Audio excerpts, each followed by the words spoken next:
palavra da salvação. Glória a vós, Senhor.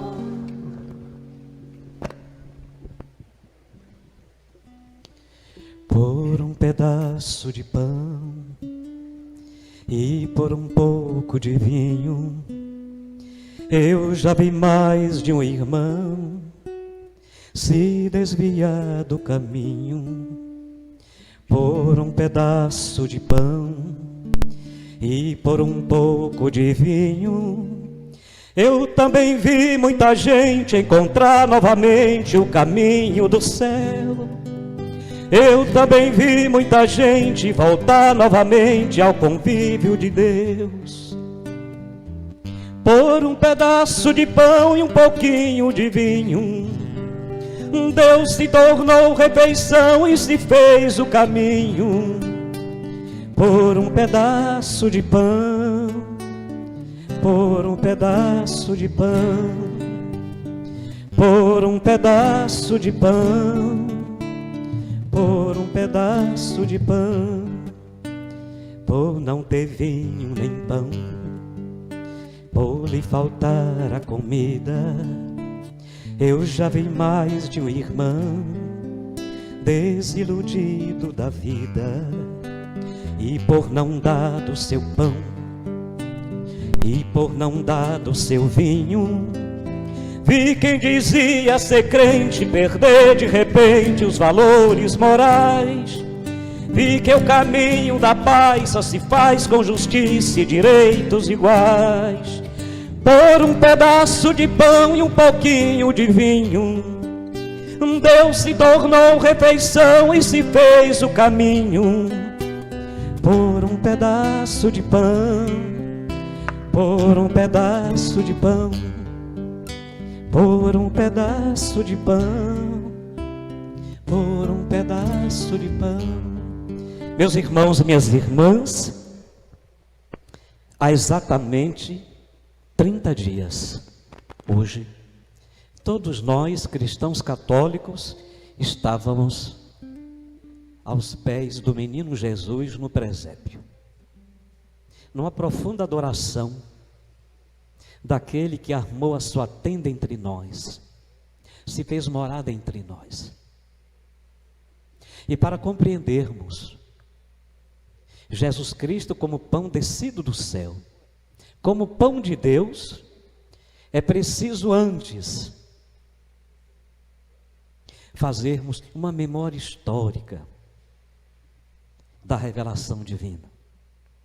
Padre, o que é a revelação divina? É a manifestação de Deus na história da humanidade, antes da encarnação do Verbo. E esta revelação divina se torna plena na encarnação do Verbo de Deus, nosso Senhor Jesus Cristo. A primeira leitura da liturgia da palavra desta Santa Missa, desta primeira noite, faz memória ao maná.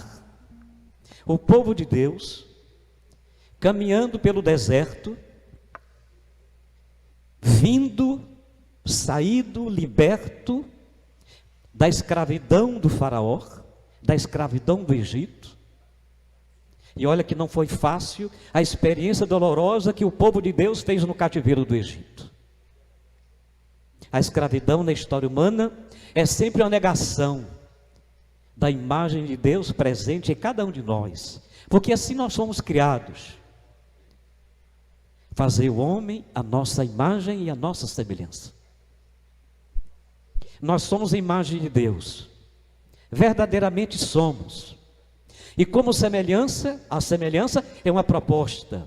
Na medida em que nos tornamos cada vez mais imagem de Deus, esta semelhança vai se estreitando.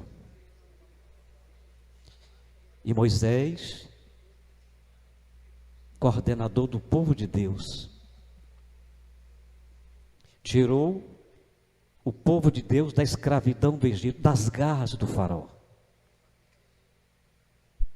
E foi em direção a uma terra que emana leite e mel. Este foi o primeiro projeto salvador de Deus.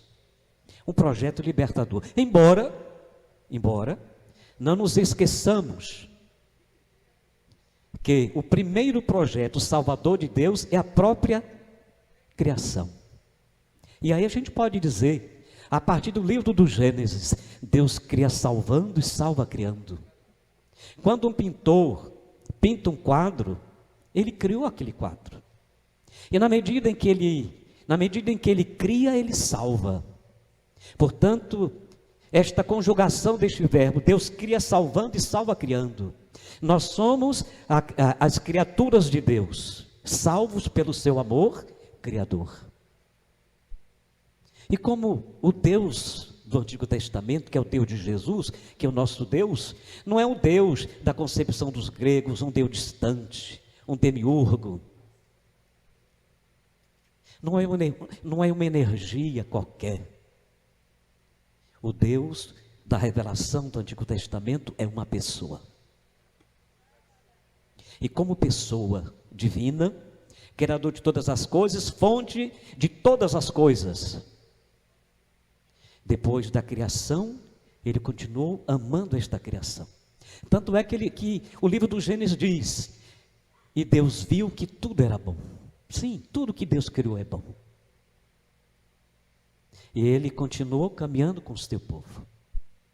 E aí nós vamos até os primeiros 11 livros do livro, os 11 capítulos do livro do Gênesis, que não são nem históricos e nem científicos. É um texto de fé. Que o autor do Gênesis escreve depois da composição do livro do Êxodo.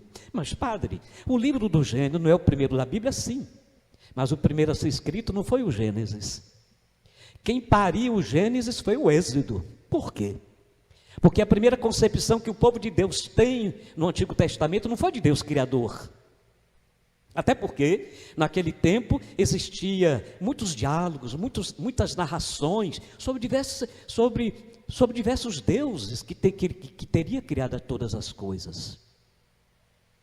Os gregos tinham seus deuses. Os assírios, os babilônios. Aqui na América, os maios, os astecas, os incas. Esses povos todos inventaram a narração sobre a criação de todas as coisas. Mas quando é que Deus Javé aparece como Deus único e verdadeiro? É quando o povo na escravidão do Egito faz a experiência da libertação.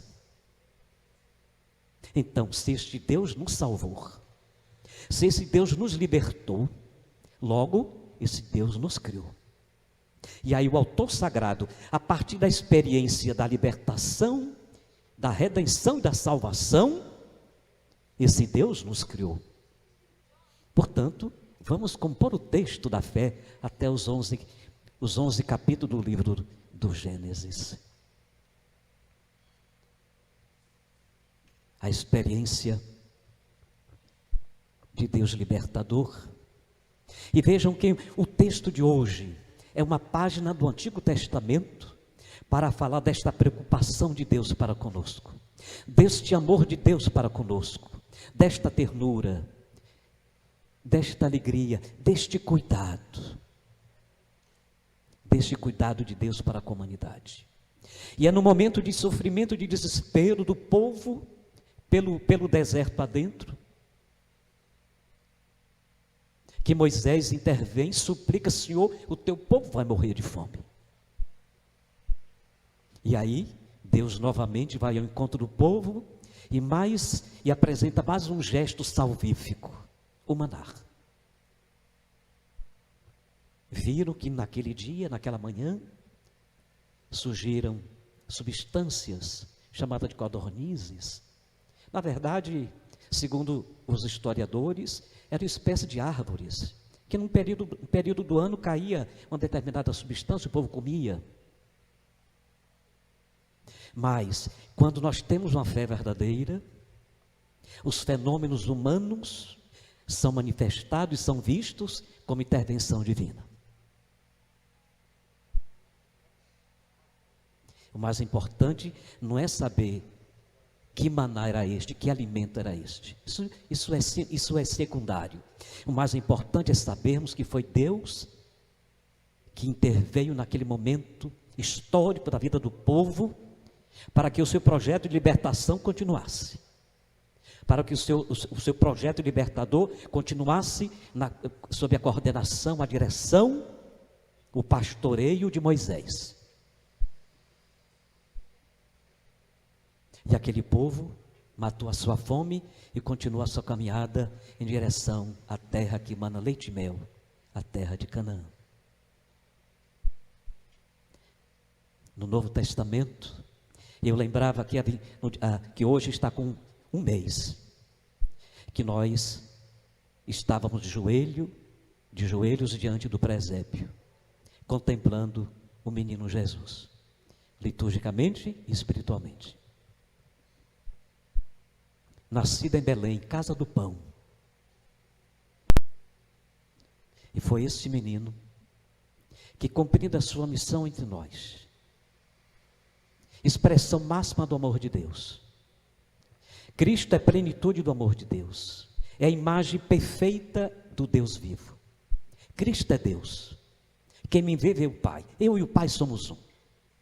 Portanto, já temos aí as duas pessoas da Trindade. Esse Cristo gerado no ventre sagrado de Maria pelo poder do Espírito Santo, a terceira pessoa da Santíssima Trindade. Esse Cristo foi vivendo, se tornando menino, depois adolescente, depois ficou jovem. Quando ele voltou do Egito, e sabendo que Arquilau, ele voltou na companhia, já possivelmente com 8 anos, na companhia de Maria e José, eles souberam que aquele Herodes, que tinha decretado a morte dos inocentes, para ver se Nosso Senhor estava no meio, esse Herodes já tinha morrido. Mas o seu filho Arquilau estava governando. Então o anjo disse: José, vai para Nazaré. E Jesus ali se criou. Aos 12 anos, os evangelistas o apresentam. Se perdeu no templo. Não se perdeu no templo, se achou no templo.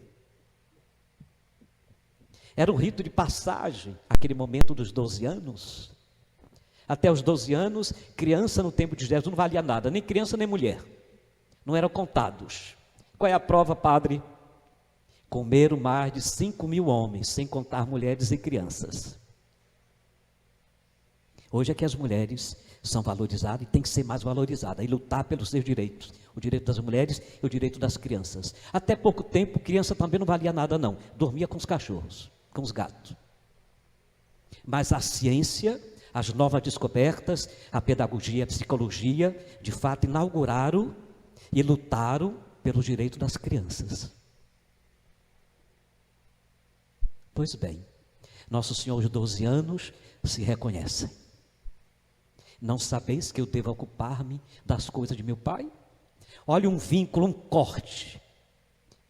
Minha mãe, você permanece a minha mãe. Mas eu não lhe pertenço mais. Eu sou todo de Deus. Eu sou todo do meu Pai. O meu olhar agora é só para o Pai. Embora, quando Nosso Senhor diz: não sabeis que devo ocupar-me das coisas do meu Pai? Nosso Senhor está definindo a sua missão, o seu projeto de vida. E é bonito este texto. A criança, quando está crescida, vai se separando aos poucos do pai, para ganhar o mundo. Para ganhar o mundo. Os filhos não são propriedade dos pais, Jesus também não. E aí a gente já percebe uma harmonia na criação de Jesus, na formação de Jesus. Jesus era um homem extraordinário, equilibrado, íntegro, verdadeiro, livre, aberto, livre dos preconceitos. Era um homem livre, era um amor de homem, porque era Deus homem. Pois bem, passados 12 anos, não se sabe mais nada dele. Alguns dizem que os 18, por um bom tempo ele estudou com os essênios, com alguns povos lá, estudou, disse que ele estudou. O fato é que ele sabia ler e escrever. E aos 30, uma voz clama no deserto: preparai os caminhos do Senhor. Preparai os caminhos daquele menino que nasceu em Belém. Daquele menino que Herodes queria matar.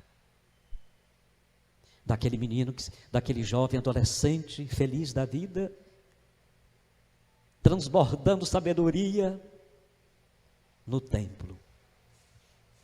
E esse jovem agora, homem feito, chega às margens do rio Jordão, recebe o batismo, não precisava, mas recebe para valorizar e respeitar a missão de João, o trabalho de João. O Espírito de Deus está sobre ele. E ele se põe a anunciar o Evangelho, a anunciar o projeto do Pai, a lutar pela vida das pessoas, a cuidar das pessoas. E por muitas vezes alimentou os famintos. Mas chegou o momento exato de sua partida.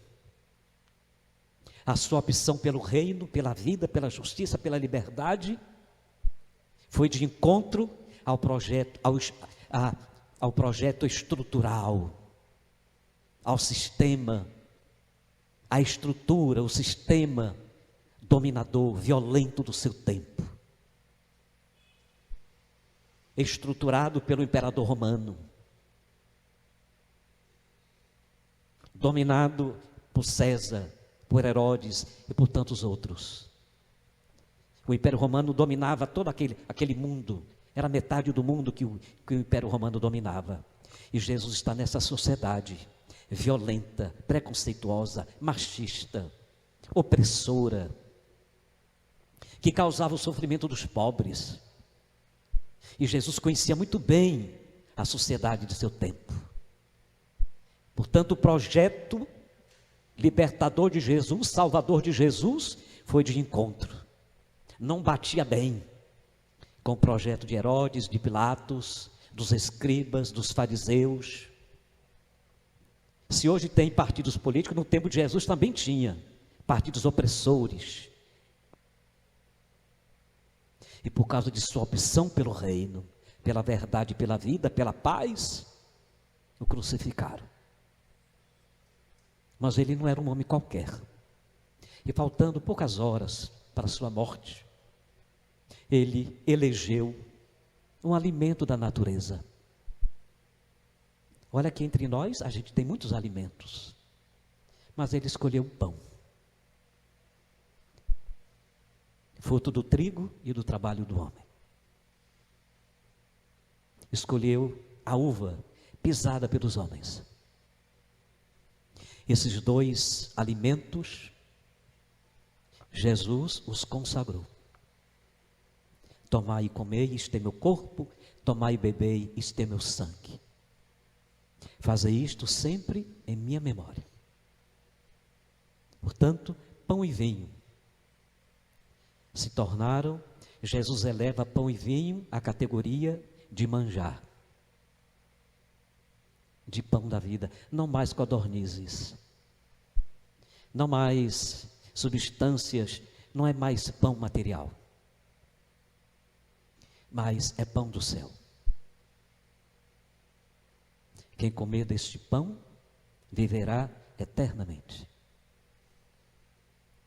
E Jesus Cristo instituindo, através do pão e do vinho, corpo e sangue, Eucaristia, ele nos ensinou também que quem come o corpo de Cristo, quem toma o sangue de Cristo, deve também gerar na sociedade ações concretas de solidariedade com aqueles que nada têm, com aqueles que passam fome.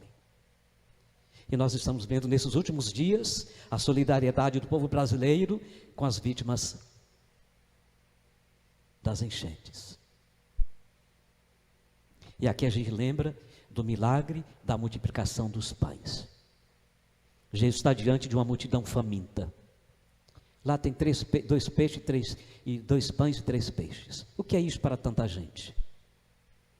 Jesus ali, segundo os estudiosos desse texto, não fez mágica. Porque o pão não é fruto de mágica. O pão é fruto da solidariedade de todos. Então, diz os estudiosos que Nosso Senhor pediu que todos se sentassem. E certamente todos aqueles que ali estavam tinham levado alguma coisa. Quando a gente vai para a Lapa de Bom Jesus, cada um leva a sua mochila, a sua marmita. E ninguém come sozinho quando fica lá. É a hora do almoço e todos partilham. Nos nossos encontros de comunidades, cada um leva um pouco. Nos nossos almoços de festa do padroeiro, quando as paróquias realizam, cada um leva um prato e sobra comida. Portanto, Jesus não realizou mágica ali. Jesus realizou o ato da solidariedade, ensinou o povo a partilhar. E o povo brasileiro mostra mais uma vez que é pobre. Porque as mãos mais pobres são as que mais se abrem para tudo dar. E naquela última ceia, Nosso Senhor ficou conosco para sempre. Primeiro, na sua palavra. Segundo, no seu corpo e sangue. E esta presença de Jesus entre nós não é a presença espiritual, como pensam os protestantes. Na ceia protestante, o que é que há? Presença apenas espiritual. Passou dali, continua sendo pão. Conosco não. Através da transubstanciação. Aquele pão torna-se corpo e sangue. O pão é corpo de Jesus. O vinho é sangue de Jesus. E eu acredito piamente.